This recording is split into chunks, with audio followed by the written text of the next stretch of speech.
Hi friends, నా పేరు సతీష్. మీరు చూస్తున్నారు సతీష్ టెక్నాలజీ యూట్యూబ్ ఛానల్.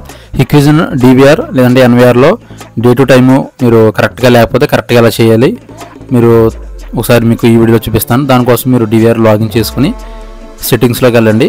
సెట్టింగ్స్లోకి మీకు ఇలా ఓపెన్ అవుతుంది అనమాట. ఇందులో మీకు జనరల్ అని ఉంటుంది. ఇందులో మీరు GMT 530 అని సెలెక్ట్ చేసుకోవాలి. అలాగే డేటు మంత్ ఇయర్ పెట్టుకోవాలి. అలాగే సిస్టమ్ టైం డేటు, అలాగే టైం ఇక్కడ చూసారు ఫ్రెండ్స్. మనకి మీరు టైం ఎంత ఉంది ఏంటనేది ఈ విధంగా ఇక్కడ మీరు చూసుకుని, అలాగే HDMI రెజల్యూషన్ అంటే క్వాలిటీ పెంచాలంటే ఇక్కడ మీరు 4K లేదంటే మీకు ఇన్పుట్ను మీ మానిటర్ ఇన్పుట్ని బట్టి ఇక్కడ మీరు ఓకే చేసుకోండి. 4K అంటే ఇంకా క్వాలిటీ వస్తుంది. అది మానిటర్ కానీ టీవీ కానీ సపోర్ట్ చేయాలి, అప్పుడే మాత్రం వస్తుంది అనమాట. దాని తర్వాత మీరు ఈ విధంగా చేసుకుని అప్లై మీద క్లిక్ చేయండి. అలాగే ఫ్రెండ్స్, మన ఛానల్లో హిక్విజన్ దవా ఐ ఫోకస్ కెమెరాలు ఎలా ఆన్లైన్ చేయాలి ప్రతి వీడియో మన ఛానల్ ఉన్నాయి. ఎవరైనా చూడకపోతే మన ఛానల్ మీరు లైక్ చేసి అలాగే సబ్స్క్రైబ్ కూడా చేయండి. కింద మీరు అప్లై చేయండి.